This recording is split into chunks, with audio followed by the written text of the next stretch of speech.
जिसका थीम है विकसित युवा विकसित भारत।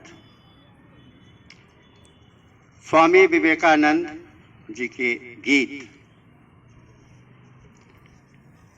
जिनके ओजस्वी वचनों से गूंज उठा था विश्व गगन, वही प्रेरणा पुंज हमारे स्वामी पूज्य विवेकानंद। विवेकानंद विवेकानंद।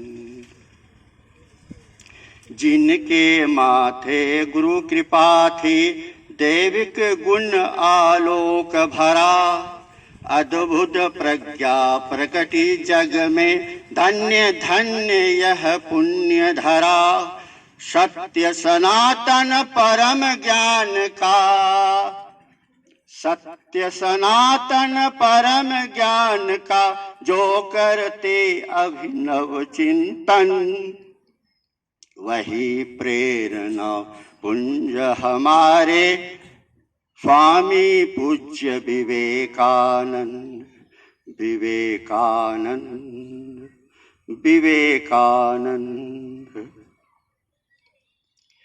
जिनका फौलादी भुजबल था, हर संकट में सदा अटल, मर्यादित तेजस्वी जीवन सजग समर्पित था हर पल। हो निर्भय जो करे गर्जना, हो निर्भय जो करे गर्जना, जिनके अंतस दिव्य अगन, वही प्रेरणा पुंज हमारे स्वामी पूज्य विवेकानंद। विवेकानंद विवेकानंद। रोम में करुणा समरस जीवन की चाह, नष्ट करे सारे भेदों को, सेवा व्रत ही सच्ची राह। दरिद्र ही नारायण जिनका, दरिद्र ही नारायण जिनका, हर धड़कन में अपनापन, वही प्रेरणा पुंज हमारे स्वामी पूज्य विवेकानंद। विवेकानंद विवेकानंद। जिनके मन था स्वप्न महा, हो भारत का पुनरुत्थान, जीवन दीप जलाकर पाए गौरवमय वैभव सम्मान। जगती में सब सुखद सुमंगल, जगती में सब सुखद सुमंगल, बहे सुगंधित मुक्त पवन, वही प्रेरणा पुंज हमारे स्वामी पूज्य विवेकानंद। विवेकानंद विवेकानंद। जिनके ओजस्वी वचनों से गूंज उठा था विश्व गगन, वही प्रेरणा पुंज हमारे स्वामी पूज्य विवेकानंद। विवेकानंद विवेकानंद। धन्यवाद।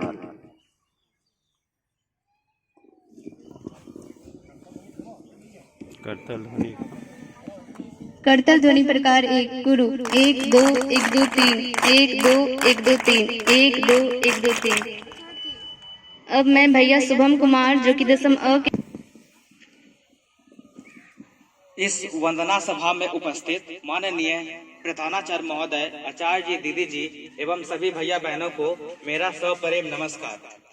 आज हम सब इस वंदना सभा में भारत के एक महान देशभक्त और महापुरुष स्वामी विवेकानंद जी की जयंती मनाने के लिए यहाँ उपस्थित हुए हैं और इस पावन अवसर पर मैं उनके जीवन से जुड़े कुछ घटनाओं के बारे में आपको बताना चाहूंगा।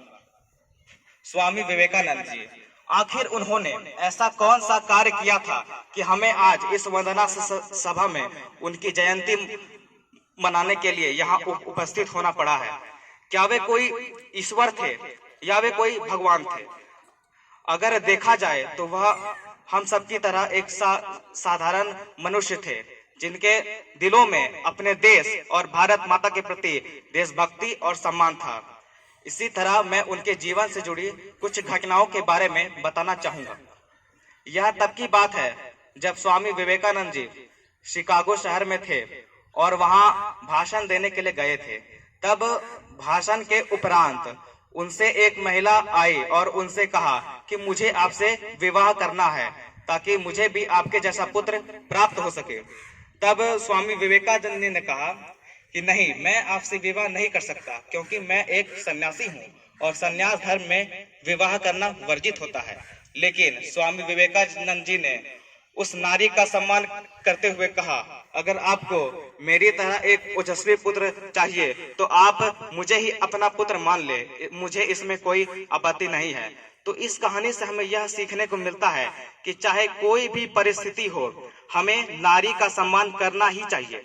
और दूसरी कहानी यह है कि जब वह विदेश में थे तब वहां के एक विदेशी व्यक्ति ने उनसे कुछ प्रश्न किए जो कि अंग्रेजी में थे और उसका उत्तर उन्होंने हिंदी में दिया। तब उस व्यक्ति ने उनसे हिंदी में प्रश्न किया, तब उस प्रश्न का उत्तर उन्होंने अंग्रेजी में दिया। यह सब देख के वह अंग्रेज चौंक गया और उसने कहा, जब आपको अंग्रेजी आती थी तब आपने उसका जवाब अंग्रेजी में क्यों नहीं दिया? तब स्वामी विवेकानंद जी ने कहा, आपने अपनी मातृभाषा का सम्मान करते हुए अंग्रेजी में मुझसे सवाल किया था, तो मैंने अपनी मातृभाषा का सम्मान करते हुए उसका जवाब हिंदी में किया। और जब आपने मेरी मातृभाषा का सम्मान करते हुए हिंदी में सवाल किया, तब मैंने आपकी मातृभाषा का सम्मान करते हुए उसका जवाब अंग्रेजी में दिया। तो इस कहानी से हमें यह सीखने को मिलता है, भाषा कोई भी हो, हमें उसका सम्मान करना चाहिए। इन दो घटनाओं से हम यह अनुमान लगा सकते हैं कि स्वामी विवेकानंद जी कितने ओजस्वी, तेजस्वी और गौरवशाली पुरुष थे। इतना ही नहीं, उन्होंने अपने जीवन में कई सारे अनमोल वचन और शिक्षाएं दी है, जैसे कि उठो, जागो और चलते रहो जब तक लक्ष्य की प्राप्ति ना हो जाए। और दूसरा कि अगर हमें खुद पर विश्वास नहीं है तो हमें यह हक नहीं है कि हम भगवान पर भरोसा कर सके। और तीसरा, यह खुद को कमजोर समझना इस दुनिया में सबसे बड़ा पाप है। इतना ही नहीं, उन्होंने ऐसा ही कई सारे अनमोल वचन दिए हैं।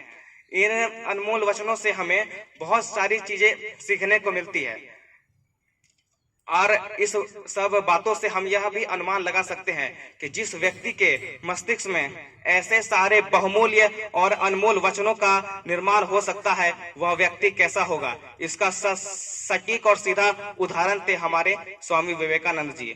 और मैं अपनी वाणी को विराम देते हुए अंत में बस इतना ही कहना चाहूंगा कि हमें भी स्वामी विवेकानंद जी के जैसा बनने का प्रयास करना चाहिए। धन्यवाद।